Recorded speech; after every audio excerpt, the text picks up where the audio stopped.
క్రీస్తునందు ప్రియమైన దేవుని ప్రియులకు మన ప్రభువైన యేసుక్రీస్తు వారి శ్రేష్టమైన శక్తిగల నామమున ఈ ఉదయకాల శుభాలు అందిస్తున్నా.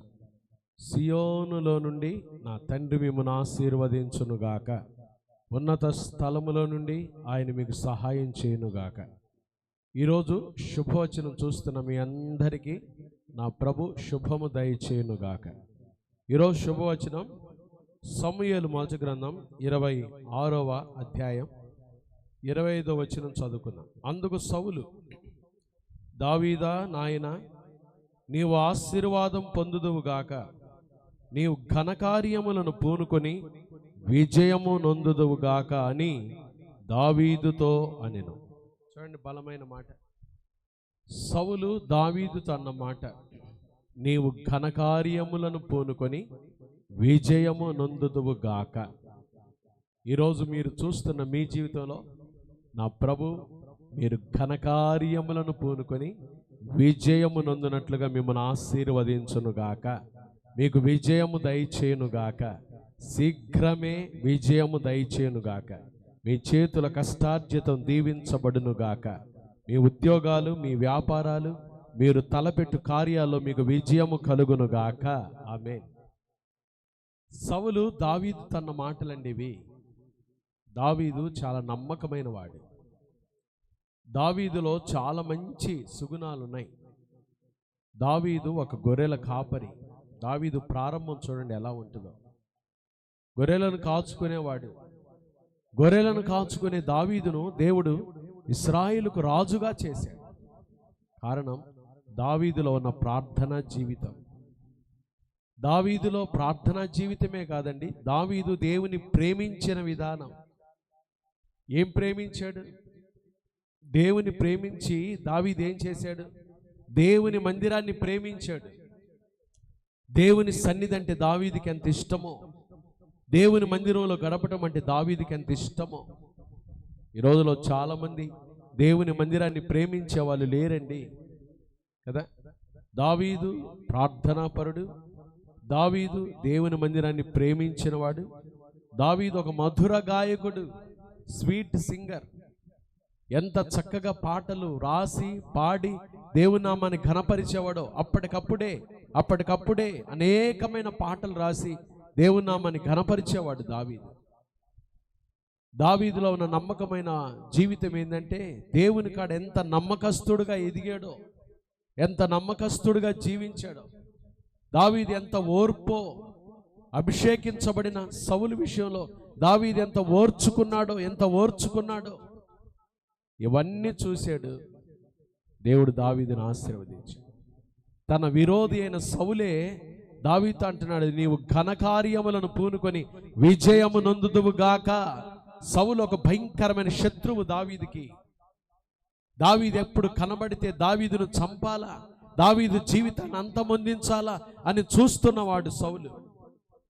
అలాంటి సౌలు చేతే దేవుడు పలికించిన మాట, దావీదా నాయనా, నీవు ఘనకార్యములను పూనుకొని విజయము నొందుదువుగాక, దేవుడు నీకు విజయము దయచేయునుగాక, దేవుడు నిన్ను విజయ పథములో నడిపించునుగాక అని ఒక శత్రువు చేత దేవుడు పలికిస్తున్నాడు. ఈరోజు ఈ మాటలు చూస్తున్న నీ జీవితంలో చుట్టూ నీ శత్రువులు అనేక మంది ఉండొచ్చు.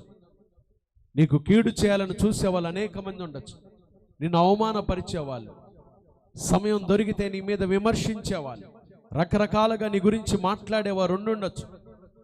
వారి చేతే నా దేవుడు చెప్పించబోతున్నాడు, నీవు ఘనకార్యములను పూనుకొని విజయము నొందుదువుగాక. ప్రభు నీకు తోడై ఉన్నాడు. ప్రభు నీకు విజయము దయచేయబోతున్నాడు. ప్రభు నిన్ను విజయ పథములో నడిపించబోతున్నాడు అని నీ శత్రువే నీ గురించి చెప్పబోతున్నాడు. దేవుడు నీకు తోడుగా ఉన్నాడు. ధైర్యం తెచ్చుకోండి. ఇప్పటి వరకు మీ జీవితంలో ఎటువంటి కార్యాలు మీరు చూస్తూ వచ్చారో దేవుడు ఈరోజు మీకు విజయము దయచేయబోతున్నాడు. ఓటమిలో నడుస్తున్నారా? కృంగిపోయారా? బలహీనలు అయిపోయారా? ధైర్యం తెచ్చుకోండి. ఈరోజు మీరు ఏ పని కోసమైతే ముందుకెళ్తున్నారో, ఏ కార్యాల కోసమైతే ఎదురు చూస్తున్నారో, మీరు ఘనకార్యములను పూనుకొని విజయము నొందుదురుగాక. ప్రభు మీకు విజయము దయచేయునుగాక. ప్రభు మిమ్మల్ని విజయ పథములో నడిపించునుగాక. విజయ జీవితాన్ని ప్రభు మీకు దయచేయునుగాక. హల్లెలూయా, హల్లెలూయా. ధైర్యంగా ఉండండి. విజయశీలుడైన యేసయ్య సిలువలో మన కొరకై మరణించి సమాధి చేయబడి మరణాన్ని జయించి తిరిగి లేచిన మన యేసయ్య మిమ్మల్ని విజయశీలురుగా విజయ జీవితంలో నడిపించి ఉన్నతమైన కృపతో మిమ్మల్ని ఆశీర్వదించునుగాక. ఆమేన్. ప్రార్థన చేస్తానండి. అందరు తలలు వంచండి, ప్రార్థన చేసుకుందాం. మహాపరిశుద్ధుడా, దయగల దేవా, ప్రేమ స్వరూపి, మీకు స్తోత్రాలయ్యా. ఈ ఉదయకాలం నాయన ఈ శుభవచనం ద్వారా మీ మాటలు వినుటకు మాకు ఇచ్చిన ఈ శ్రేష్టమైన సమయాన్ని బట్టి స్తోత్రాలు. ఉదయం లేవగానే మీ కృపకు అప్పగించుకుంటున్నాం. రాత్రి అంతా మీరు ఇచ్చిన విశ్రాంతికై స్తోత్రాలు. ఉదయకాలమునైనా సౌలు దావీదు తన మాట ద్వారా మమ్మల్ని పురికొల్పారు, ప్రేరేపించారు, ధైర్యపరిచారు. నీవు ఘనకార్యములను పూనుకొని విజయము నొందుదువుగాక. అలాంటి విజయ జీవితం చూస్తున్న మా బిడ్డలందరికీ దయచేయి. ఎవరు ఓటమిలో ఉన్నారో, ఎవరు కృంగిపోయి ఉన్నారో, ఎవరు దిగులు పడుతూ ఉన్నారో, ఎవరు అవమానాల్లో ఉన్నారో, యేసు నామములో నీ బిడ్డలకు విజయము దయచేయమని కోరుకుంటున్నాను. అయ్యా తండ్రి, ఈరోజు ఎవరైతే పుట్టినరోజులు, వివాహ వార్షికోత్సవాలు, శుభకార్యాలు జరుపుకుంటున్నారో వారు విజయము నొందుదురుగాక. చదువుకుంటున్న బిడ్డలకు విజయము నొందునుగాక తండ్రి. అలాగే హాస్పిటల్ ఐసీలో రోగులుగా ఉన్న బిడ్డలు ఎవరైతే చూస్తున్న వారు అనారోగ్యంతో ఉన్నారో యేసు నామములో వారికి స్వస్థత కలుగునుగాక, విజయము కలుగునుగాక, విజయ జీవితాలు కలుగునుగాక, విజయము నొందుదురుగాక, విజయము నొందుదురుగాక. సహాయం దయచేయండి. ఉద్యోగాలు చేసుకుంటున్న వారి ఉద్యోగాలు దీవించండి. వ్యాపారాలు చేసుకుంటున్న వారి వ్యాపారాలు దీవించండి. ప్రయాణికులు వారి ప్రయాణాల్లో తోడుగా ఉండండి ప్రభా. తండ్రి, చిన్న బిడ్డల వారి చదువుల్లో, తండ్రి వారు రాస్తున్న పరీక్షల్లో తోడుగా ఉండండి. పోటీ పరీక్షలకు సిద్ధపడుతున్న బిడ్డలను జ్ఞాపకం చేసుకోండి. ఏకాంగులను సంసారులుగా చేయండి. గర్భిణీ స్త్రీలకు సుఖమైన ప్రసవం దయచేయండి. ఎవరైతే గర్భం లేని తల్లులు చూస్తున్నారో యేసు నామములో వారి గర్భాలు తెరిచి మీరు ఆశీర్వదించండి. ఒక్కొక్కరిపై మీ దీవెనలు కుమ్మరించండి. తండ్రి, మీరు ఆకడ చాలా సమీపంగా ఉంది. మీరు ఆకడ కొరకు మమ్మల్ని సిద్ధపరచండి. సేవకులు చాలామంది ఈ పరిచర్యలో పాల్గొంటున్నారు. వారందరూ వారి పరిచర్యలు, వారి కుటుంబాలను మిక్కిలి దీవించమని, క్రైస్ట్ బ్లెస్సింగ్ చర్చ్ కుటుంబాలు పరిచర్యను మిక్కిలి దీవించి మీ కృపలో ఎత్తిపట్టుకొనమని యేసు నామమున ప్రార్థిస్తున్నాము తండ్రి. ఆమేన్. త్రియేక దేవుని ప్రేమ, కృపా, సమాధానములు ఈ ఉదయకాలం ఈ శుభవచనం చూస్తున్న దేవుని ప్రియులందరికీ ఇప్పుడు ఎల్లప్పుడు ప్రభువు రాకడ పర్యంతము తోడయుండునుగాక. ఆమేన్. God bless you.